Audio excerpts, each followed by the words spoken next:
What is up, guys? Welcome back to the kitchen. I'm your host, Cooking with Smoke, and I am so sorry for the very long delay from my videos. It's been some time, I've been having some issues, but I'm back ready for more.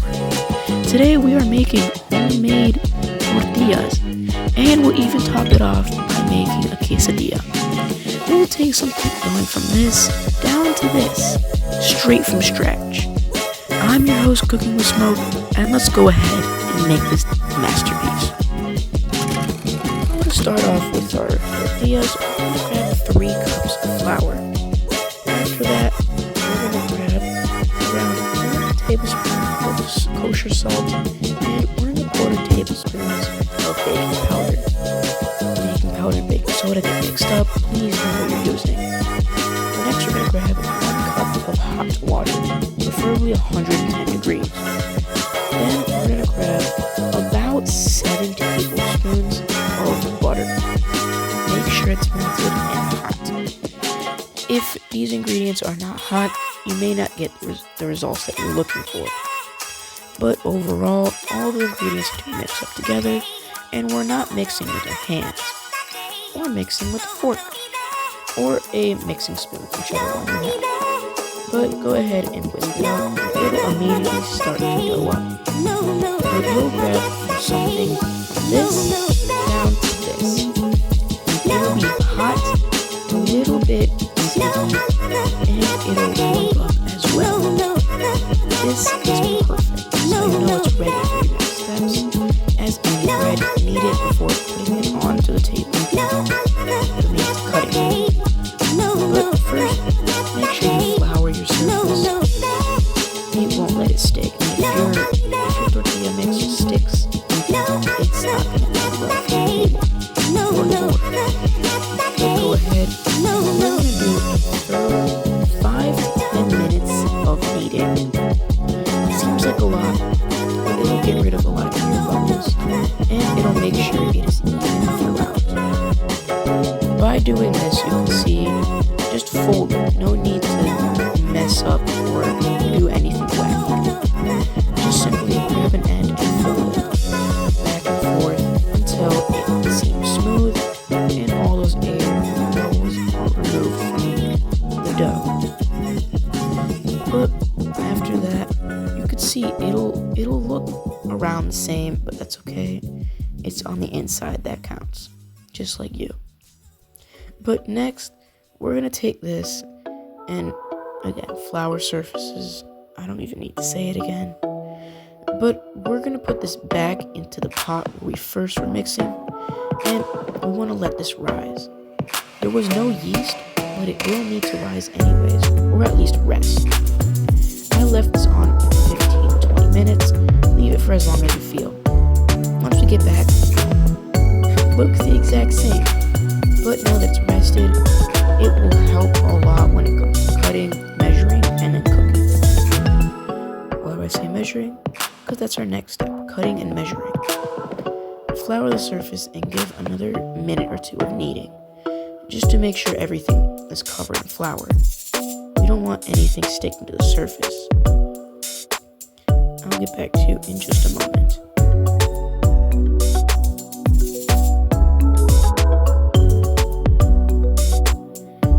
In just a moment, you'll be ready for the next step. I'm going to cut this in half, and I'm going to cut that piece in half again. Now, what am I doing exactly? I'm preparing to measure. Now, we're going to use a scale, preferably grams, and we want 50 gram each pieces. Reason is, it'll give you a nice, even tortilla. Now you see it's around 101 grams, so I'll go ahead and split it directly in half. And again, I'm just going to keep going until I get around 50 to 51. You can see a 51 to 48, so if I need to, I'll grab a piece and I'll put it in. Same with you guys, just keep going until all of your doughs look exactly like that. Beautiful, right? But now we're going to have to knead it into little balls. Don't make any jokes. But basically, fold it a few times, roll it up, and there you are. See, nice little pillow. Grab a next one, and same thing, fold it up. It doesn't even matter how your dough is shaped, because anyways, you'll come up getting a nice little pillow. Just make sure you're doing it right and not allowing any marks.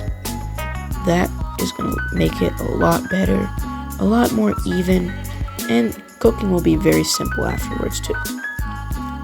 But again, I'm going to keep going with all of these, and once I have all my pieces ready, I will get ready for cooking. I'll be back in just a moment.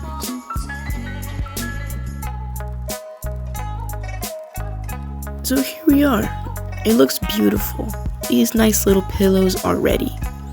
Now, we're not just going to cook these right away, obviously. We need to get our next step, which is going to be rolling. Let's go over. Let me give you a little quick tour. Here we are. Dough, flour, and middle. Grab a rolling pin and start rolling. There's nothing too much to show here, besides the fact that you want to give it an even amount. You don't want to roll up one side. Flip it a few times, turn it a few times. Make sure you get that circle amount. But overall, you're going to get a nice looking tortilla. Take some patience. I'll tell you that much. Most of the time, you won't get it perfectly circled, but it's alright. Many first timers, including me. But we'll take something going from this, and in a few minutes of rolling, you'll get that. Now, please, this is honestly my first time doing this too, but I'm a quick learner, so I'm here to show you how to do it too. Please don't be rude on this. It's my first time too. But anyways, we're gonna take a nice dough piece, and we're gonna turn it from this into this. Let me show you guys how to do this real quick. It's very simple. Just grab a non-stick pan. I have a crepe pan. Really just plop it on and it'll start bubbling. It'll start forming immediately. It's not even that hard, but in the end, you'll grab a raw piece, a cooked piece in around a minute, maybe less. But in just a few minutes, you'll have plenty of tortillas for the whole family. But I'm not done yet. Like I said, we're taking these and we're making something I like to call a messy quesadilla. Let's go into it. First, we need to prep. So I'm grabbing 2 jalapenos and first take off the stems. But I'm not doing what any ordinary person might do. Since I like my spice not that spicy, I'm gonna remove the cores. Now, people might think, oh, it's the pulp that makes everything hot, or oh, it's the seeds that make it the worst. Apparently, the seeds are what gives it the least amount of spice, and the pulp is what gives the most. So I'm here to settle the deal and remove both. Now, some of you might keep it, some of you might remove it. I'm doing it for my sake, because I can't really stand jalapenos alone. But very simply, core it, remove the pieces, clean up your board after, and we're going to start stripping them. Now, this makes it much easier to cut, as you don't need to go the herb method.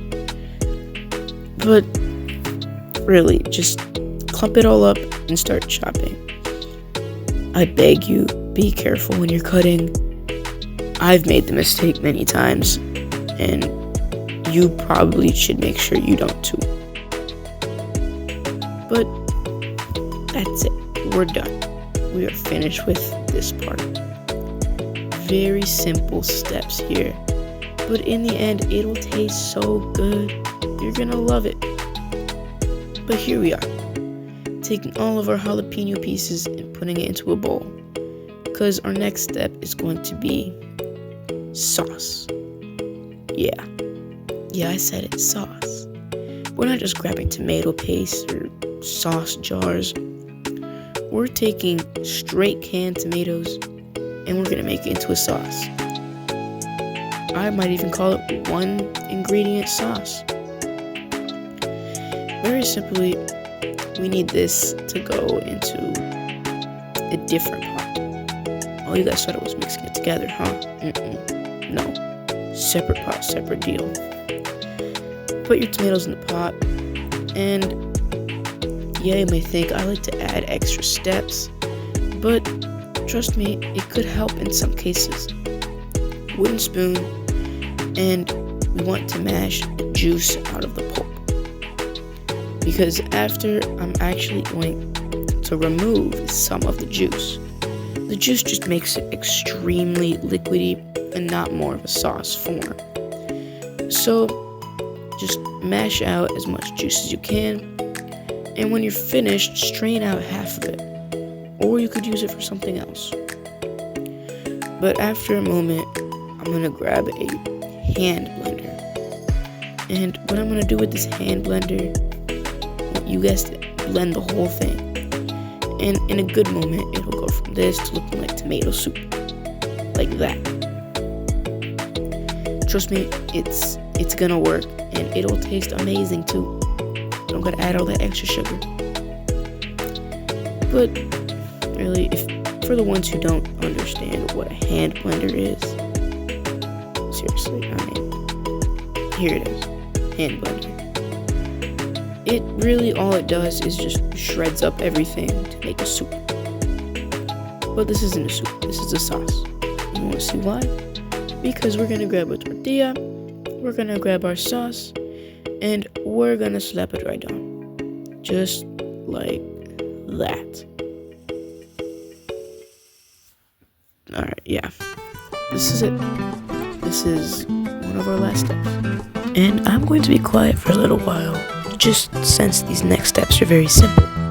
So, you could either sit and listen to the relaxing music, or go ahead and skip to 13:22.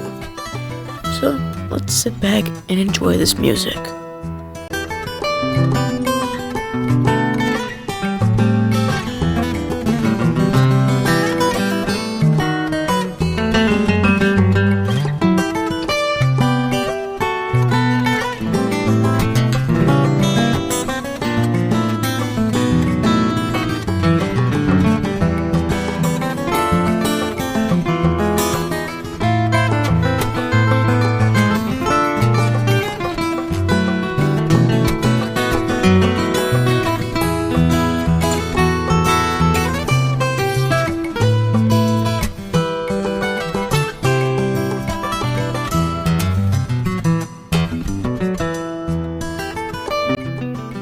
And we are back for a little bit.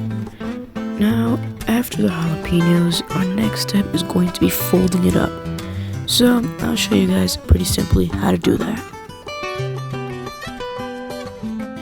But we're going to take this and fold it. The way I'm going to fold it will make sure it becomes messy. That is the beauty of this. I'll tell you right now. Fold it in half, and then one more half, flip it, and more folds. Simple, yet effective. Now, the reason why I'm making it messy is really just to show that even the people who can't plate or can't cook themselves, it shows that even they can cook. I'm talking about you, that one guy who commented, "I can't cook." Because it's all okay. But now we're going to take something that goes from this into cooked form, which will be this. I even put a little bit of cheese on the outsides to make it a little more crispy. But this is not the end. Exactly. We're going to go ahead and make something else. Sauce. I'm going to make sauce. But yeah, the inside looks beautiful. Delicious, I bet, even.